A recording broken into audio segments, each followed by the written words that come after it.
Let's talk about this because I think we're going to have a big debate at the table right now. A bill introduced in the California legislature aiming to establish what they're calling, quote, the right to disconnect for employees, granting them protection from after-hours work-related communications. Joining us to talk about that, the push for a 4-day work week and today's jobs data, is Alan Guarino, Korn Ferry Vice Chairman. Good morning to you. Let's talk about California. So California is effectively saying, if this bill were to pass, that a boss would not be allowed to call you after hours, send you an email, or at least expect a response during those hours unless it was pre-negotiated as part of your own contract or a union contract.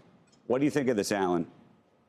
Andrew, not surprised. And, we could debate this in terms of, whether you're a free marketer or whether you believe in government oversight of workforce activities. I mean, there's a history of really relevant ones going back to ERISA. We certainly have a minimum wage. There are plenty of places where government involvement is not, let's just say, overly intrusive. This one's interesting, but I really think it goes to the core of something much bigger.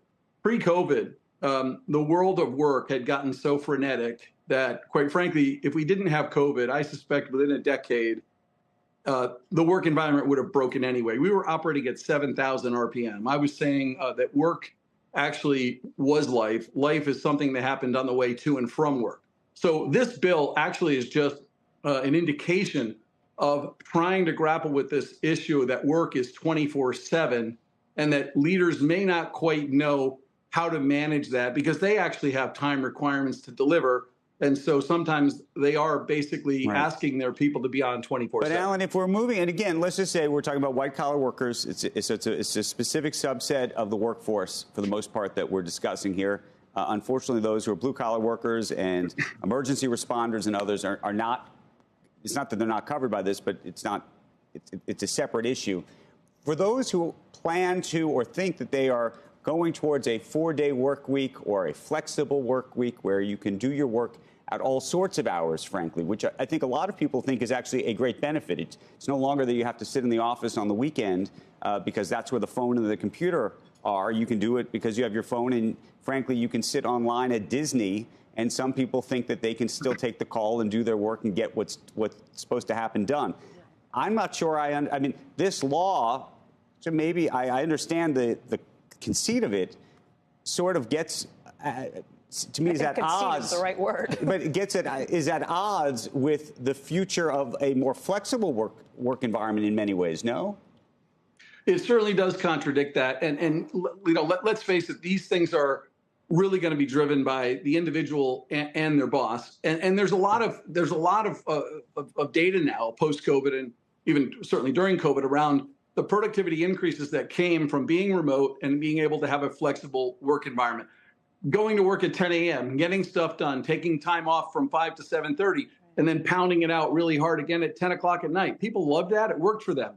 The only thing that's really been damaged by remote work, in my view, is the idea of early career growth and collaboration among colleagues. There's a real benefit to being together in the same space as human beings face-to-face in the workforce. So I'm 100% with you. Bottom line, personal view, I don't know that this solves anything from a legislation standpoint. It's all about leadership. It's all about the contract between the employee and their boss and how they're going to do what they need to do that's best for them in their career and best for the organization. Alan, I think the bigger question I would have coming out of this is, what's the difference if you're a salaried worker or an hourly worker? I mean, if you're saying that you can't be contacted outside of these business hours, doesn't that lead to the idea of you should be an hourly worker then? Well, that's an interesting point too, Becky. I mean, I think the point here is that it's just got to be somewhere between work being 24/7 and work being 8 hours or 40 hours a week. So Agreed. It's certainly not 40 hours a week if you're white collar. No, it's not. And there are instances where employers take it too far and they expect you to be on call all hours. There are bosses who are idiots. But your solution to that is to be able to quit as an employee and walk away and say, forget it, I'm not working for you. There you go. Exactly. I mean, bottom line is employees rule. That's my motto for the next 20 years. They vote with their feet. They go and they will be committed to organizations that suit them. Alan, and that's why it's all about leadership. Let me ask you this, though. There's part of me that's, once I sort of read the bill and understood it, and understood that effectively what they're saying is, look, the baseline is that there'll be this disconnect rule. But, you know, if you take a job, I imagine they'll put it in the contract and say we can call you at all hours. And if you sign the contract or the union signs the contract and says that that's the policy. Workarounds around the law. Then, you know, but the baseline in California is that we're not going to have a culture like that.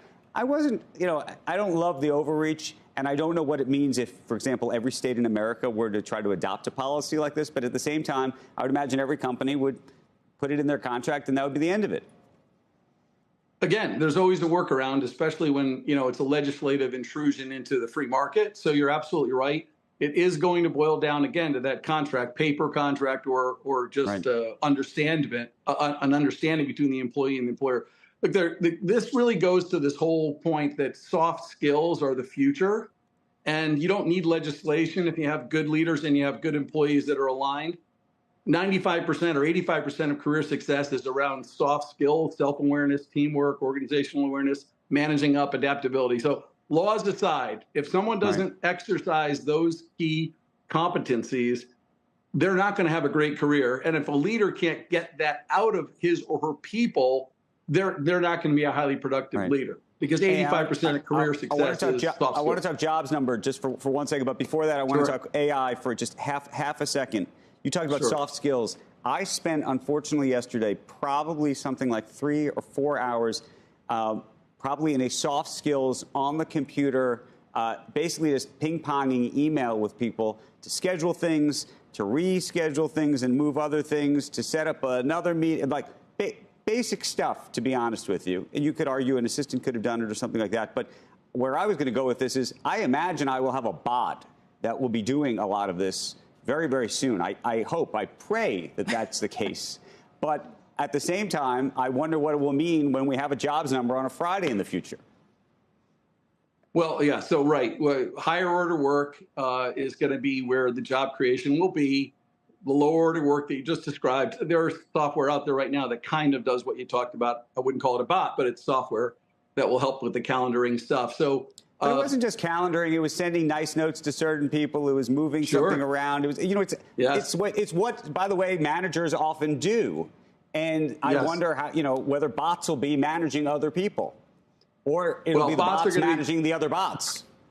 You're going to have bots managing people interactions. You're going to have bots managing bots, and you're hopefully going to have higher order work for people that will, like every other, significant disruptive or evolutionary technology that's entered the workforce since the Industrial Revolution is going to make work better for people. But that's a bigger debate and another call, and would love to do it. In terms of the jobs number, I'm just going to say, surprise to the upside, above 250, my call anyway.